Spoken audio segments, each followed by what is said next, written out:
So we're coming past the middle of January as we're getting ever so closer to the start of the NRL season, and the NRL have announced their annual rule changes, which is a bit weird about how consistently they make some of these changes, but this one has gotten a fair amount of people talking. So let's dive into this. So the rule is basically surrounding kickoffs and goal line dropouts, where in the circumstances of where if the ball gets kicked out on the full, or when they go for a short kick but the ball doesn't go past 10 meters, usually in those circumstances it is given a penalty to the other team, but now that has officially changed.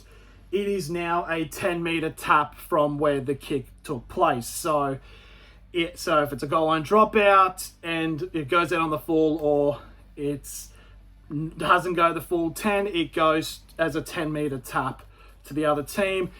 If it happens at halfway, it's a tap, I believe, on the receiving team's 40, I believe that's the case. And if the very rare 20-meter drop kick happens, it gets placed at the 30, which it's just a bit weird, to be completely honest. Like, the NRL kind of just changes rules for the sake of saying that they continuously improve the game by making additions to the rules. And it's like, and it's rules that like no one has clamored for. Like, has anybody called for this, saying that this should be the case? But one thing this definitely does now is it might get rid of the meta of short drop kicks, because ever since probably about 2022, I believe, the entire meta for goal line dropouts have just been kick it short.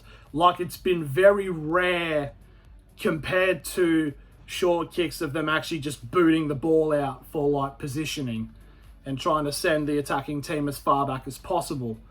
So we could be seeing more of those in prevention of getting that. But I feel like if in terms of the goal line dropouts, the rule doesn't really affect it anyway, because most teams go for the 10 anyways. Like, I do think from halfway it is kind of iffy, because surely you just want the kick for touch for the penalty. But one thing I did misread from it was the ball just going out on the full in general, but that is not the case.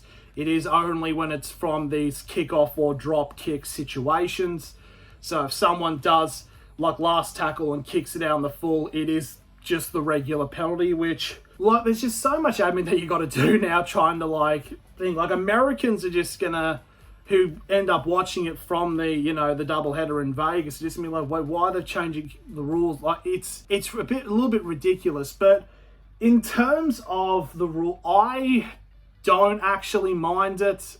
I mean, it's like, it's okay. I don't think it's like a bad change or it's a ridiculous ruling, but I don't think it's 100% great, but it's sort of tame. And it's like, if it was if the ball just went out on the full regardless and it's just a tap, then I probably would consider it a really bad ruling. But yeah, I think it's sort of fine, I guess. So that's going to be the end of this video regarding this rule change. What do you guys think? Do you think this is a good, bad, mid sort of rule change? Let me know in the comments below. Thank you all very much for watching, and I'll see you all later.